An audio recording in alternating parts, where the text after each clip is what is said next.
Hello everyone, कैसे हैं आप लोग दोस्तों। उम्मीद करता हूं आप सब बढ़िया होंगे। और दोस्तों आज हम बात करने वाले हैं केंद्रीय विद्यालय एडमिशन 2024-25 के बारे में कि आपके बच्चों का फ्री में एडमिशन कैसे होगा। मैं पूरी प्रक्रिया आज इसमें बताने वाला हूं। जी हाँ, क्लास फर्स्ट में दोस्तों आपके जो बच्चे का एडमिशन है वो बिल्कुल फ्री होगा। जी हाँ, जो मैं बता रहा हूँ बिल्कुल ऑथेंटिक है, कोई फेक चीज नहीं है। और जो चीजें मैं बताऊंगा उसका स्क्रीनशॉट भी मैं आपको शेयर करूंगा। प्लस अगर आपको उसका प्रूफ चाहिए तो वो भी आपको वीडियो के लास्ट में बता दूंगा कहां से आपको देखना है। ठीक है, जैसा कि आप यहाँ पे देख रहे हैं KBS admission class first under RTE act 2009।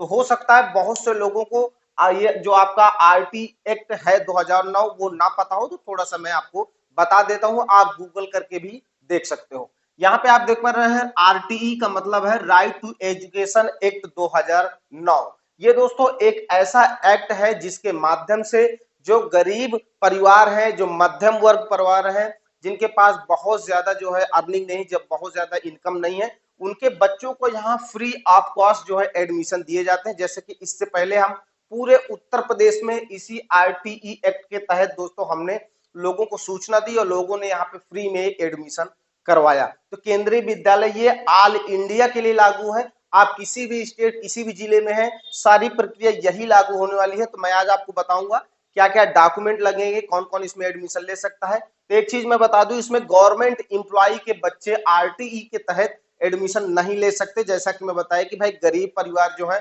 जो मध्यम वर्ग परिवार है, जिनकी इनकम बहुत अच्छी नहीं है, वही आरटीई के तहत एडमिशन ले सकते हैं। और एक बार एडमिशन होने से बच्चा जो, जैसे क्लास फर्स्ट में आपके बच्चे का एडमिशन होगा तो 1 से लेकर कक्षा 8 तक बच्चा आपका बिल्कुल फ्री में पढ़ेगा, चाहे वो लड़की हो चाहे लड़का हो। तो आइए शुरू करते हैं।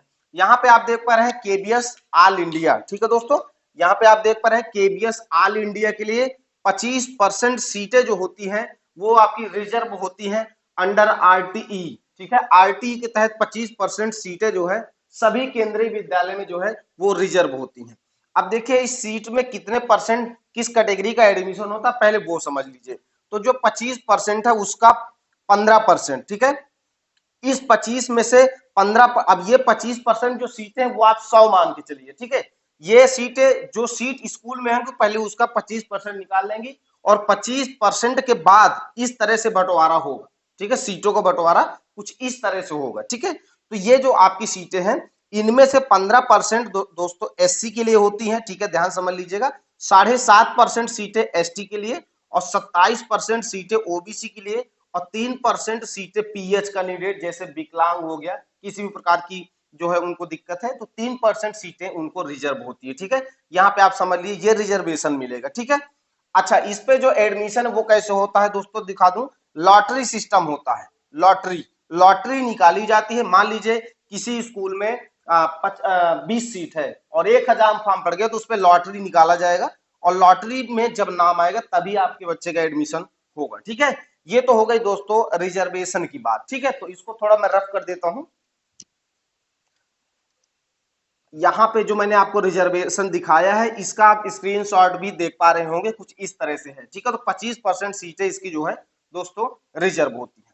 अब हम बात करेंगे दोस्तों कि इस पे एडमिशन कैसे होता है। तो दोस्तों देखिए इस पे लॉटरी सिस्टम निकाला जाता है। ठीक है, लॉटरी लॉटरी निकाली जाएगी, अगर आपके बच्चे का नाम आएगा तो एडमिशन होगा। अच्छा, एडमिशन के लिए जो ऑनलाइन फॉर्म है वो शुरू है, इसकी डेट भी अभी हम बता देते हैं। सबसे पहले हम जान लेते हैं कि इसके लिए क्या क्या डॉक्यूमेंट लगेंगे। ठीक है, यहाँ पे दोस्तों हम देखिए डॉक्यूमेंट के बारे में बात करेंगे कि इसके लिए आपके डॉक्यूमेंट क्या क्या लगेंगे। देखिए डॉक्यूमेंट में बच्चे का बर्थ सर्टिफिकेट, यानी कि दोस्तों आपका जो बर्थ सर्टिफिकेट है बच्चे का वो आपके पास होना चाहिए, यानी कि जन्म प्रमाण पत्र। उसके अलावा अगर आप बच्चे का आधार कार्ड है तो अच्छी बात है, नहीं है तो चल जाएगा, कोई दिक्कत नहीं। ठीक है, उसके बाद देखिए यहाँ पे इनकम सर्टिफिकेट। इनकम सर्टिफिकेट मतलब आय प्रमाण पत्र चाहिए, तभी तो इनकम पता चलेगी ना कि आप कितना इनकम करते हैं। ठीक है, और इनकम जो आपका रहेगा वो 1 लाख से ऊपर नहीं होना चाहिए। ठीक है, ये ध्यान रखना है, 1 लाख से ऊपर नहीं होना चाहिए। अगर आरटीई के तहत आपको एडमिशन लेना है तो जो आपका आय प्रमाण पत्र है वो 1 लाख से ऊपर नहीं होना चाहिए। उसके अलावा अगर आपकी कोई जाति है तो कास्ट सर्टिफिकेट आपको दोस्तों लगेगा। उसके अलावा डोमोसाइल सर्टिफिकेट का मतलब यहाँ पे दोस्तों निवास प्रमाण पत्र, ये भी दोस्तों आपको लगेगा। फिर बच्चे की फोटो होनी चाहिए और पेरेंट्स की आईडी होनी चाहिए, यानी कि दोस्तों जो पेरेंट्स रहेंगे उनका आधार वगैरह वो एक होना चाहिए। ये तो दोस्तों आपको डॉक्यूमेंट लगेंगे। क्लियर हो गया? चलिए, ये तो क्लियर हो गया कि आपके डॉक्यूमेंट क्या क्या लगने वाले हैं। थोड़ा सा दोस्तों मैं इसको रफ कर देता हूँ, ठीक है। ये इस तरह से डॉक्यूमेंट भी मैंने दोस्तों आपको बता दिया है, ठीक है। कोई कंफ्यूजन देखिए किसी भी प्रकार का है तो डायरेक्टली भी आप मुझसे बातचीत कर पाओगे। अभी लास्ट में बताऊंगा कि आप मुझसे डायरेक्टली बातचीत कैसे कर सकते हैं। अगर बात करें दोस्तों एडमिशन की कि इसके फॉर्म कब से शुरू है, तो मैं आपको बता देता हूं। इसके जो फॉर्म है दोस्तों, डेट है 1 अप्रैल 2024 से 15 अप्रैल, ठीक है, 15 अप्रैल 2024 तक इसके ऑनलाइन फॉर्म भरे जाएंगे। क्या दोस्तों? ऑनलाइन, ठीक है, ऑनलाइन फॉर्म भरे जाएंगे, यानी कि ऑनलाइन फॉर्म स्टार्ट है।